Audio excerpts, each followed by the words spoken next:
So, how do we now extract phrases? So, that is the next step, right. There could be many possible phrases that you can find in the alignment table that we have just created for phrases.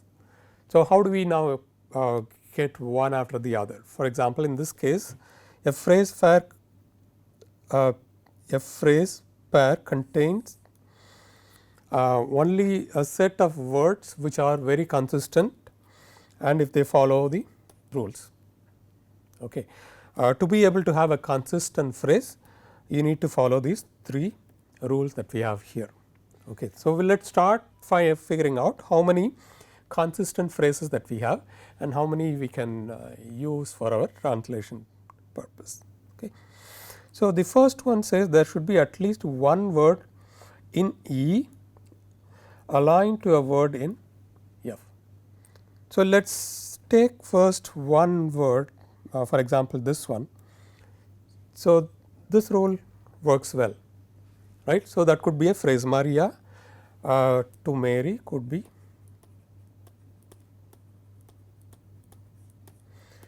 one of the phrases. As I mentioned earlier, here even one single word is considered as phrase. Okay. And there are no words in F aligned to the words outside E. For example, in this case there is none. Okay. So, if you go back to the here we have.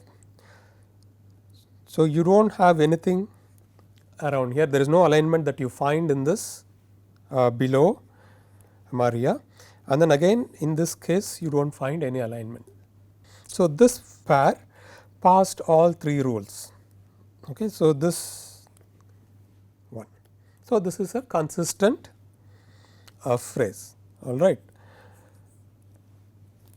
Okay, let us take another one in this case. So, we have Maria did not, right. So, in Maria no, rather Mary did not, Maria no. So, can this be another phrase?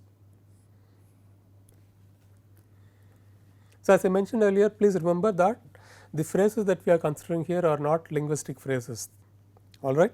So, in this case we are considering another phrase Maria no. So, according to the first one, there should be at least one word in E aligned to a word in F. So, in this case Mary is aligned to this and did align to this and so on. So, this rule is satisfied, there is more than one.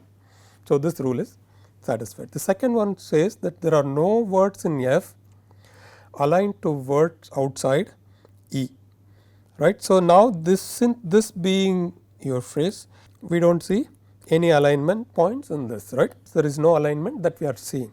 So, the second rule is satisfied. Let us look at the third one, we do not see anything here. So, this one is consistent, that is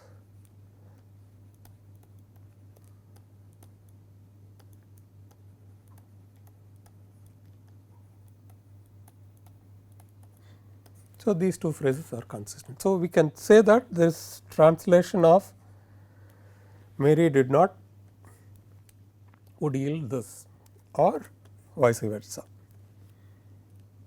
Got it. So, we have another phrase that is very consistent. Let us take a look at another one.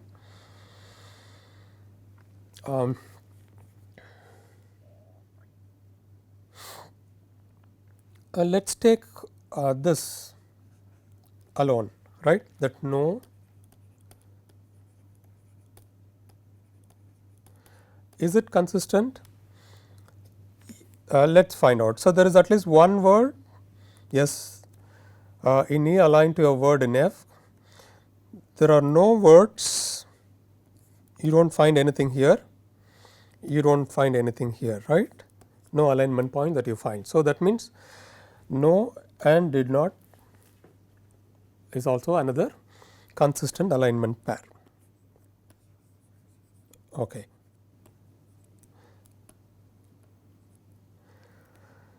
Let us take another one where there is a violation. Okay. let us take a look at this.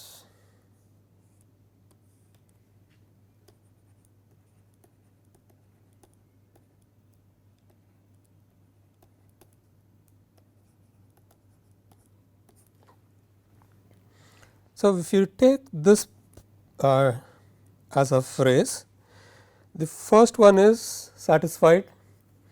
Okay, there is at least one word that in E aligned to a word in F. Yes, true. There are no words in F aligned to the word outside E.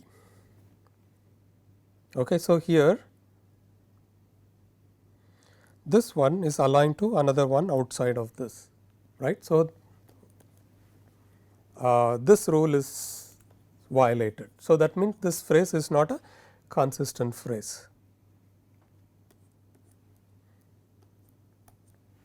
right. So, in this fashion we can go on and then created lots of phrases which are consistent and then use it for our translation purpose. So, this slab would be aligned to this word taba una bofetada or bofetada, I do not know Spanish. So, pardon me. Okay. And then ala is aligned to the. So, I can't have an alignment of phrases a and the, right, because there is a violation here. So, in the same fashion I can't have something like this because there is a violation here. So, can I have a phrase that encompasses all these words? So, in this case again if you look at the rule 1, there should be at least one word in E aligned to a word in French, yes, or the foreign word, that is true. There are no words in F aligned to words outside of E, no. And then again the third condition, there is no violation. So, there is a possibility of having this as another phrase. So, that phrase would be slap the. Slap the would be aligned to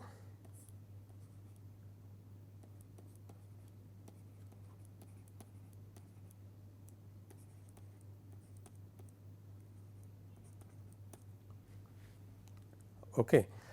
So, you see how the number of alignments or rather number of phrases grow in terms of size, right. Again if you look at this, you can have another phrase consisting of Greenwich, right, and then Bruja Verde.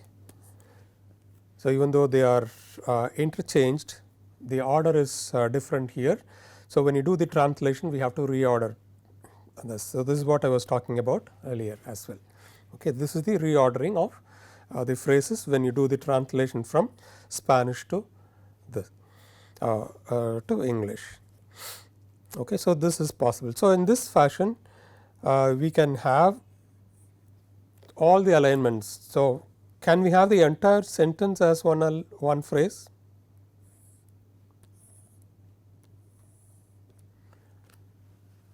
Yes, we can have, right. All right. So, in this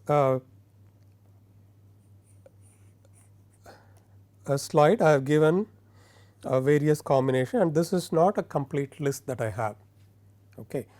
So, according to one of the research paper I am going to be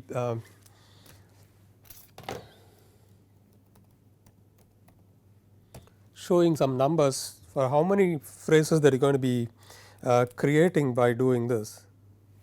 Let us come back to this a little later. So, the size of the phrase table is going to be extremely large. I will just write down some of the numbers from one of the research papers that I have, and this is the seminal paper that you want to look at.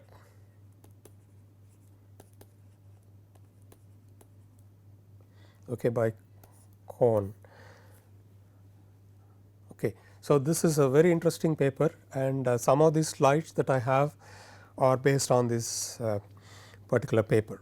So, here if you have a corpus of let us say 10k pair of words, okay, and if you have 2 word phrases, the number of phrases that you will have is about 37k, and it is going to vary from language pairs to language pairs. Okay. So, remember that this is just an approximate number that you want to keep in mind how this really grows in terms of the size. And then if you have 3 words, the size is about 63k. Okay. And then if you want to have 7 words, the size is about 130k. And then since we are not going to be having a very small pair of translation here, or rather we are not going to have a very small parallel corpora like this. The corpora size would be usually around 500k, let us take about 320k as mentioned in the paper, and then for 2 words it is about 882k is the size of the phrases that you will find, and then for 3 words it is about 1996k, and then for 7 words it is 5663k. So, look at the size it grows. How do you really store them? Can you keep all of this in the memory, right, for you to process? So, what normally you do is you just store the pairs of phrases in the file system or in a database, and then index them properly, so that you can get them very quickly when you want to really do the translation process. All right. So, what are the translation probabilities that you can find? So, once you collect all the pairs, now it is up to us to go and then find out the parameters or estimate the scores for each of those. So, again as we had done earlier, we are going to be finding out the translation probability. It is a conditional probability given the English word, what is the probable French, I am sorry, given the English phrase, what is the probable French phrase. So, for that you need to find out how many times these two are aligned, okay, and over the entire corpus. Okay. So, this is one way, or if you want to find out as an example. Okay. So, how many times this has happened divided by the number of times you found slab. Okay. So, this count will give you the probability score for you.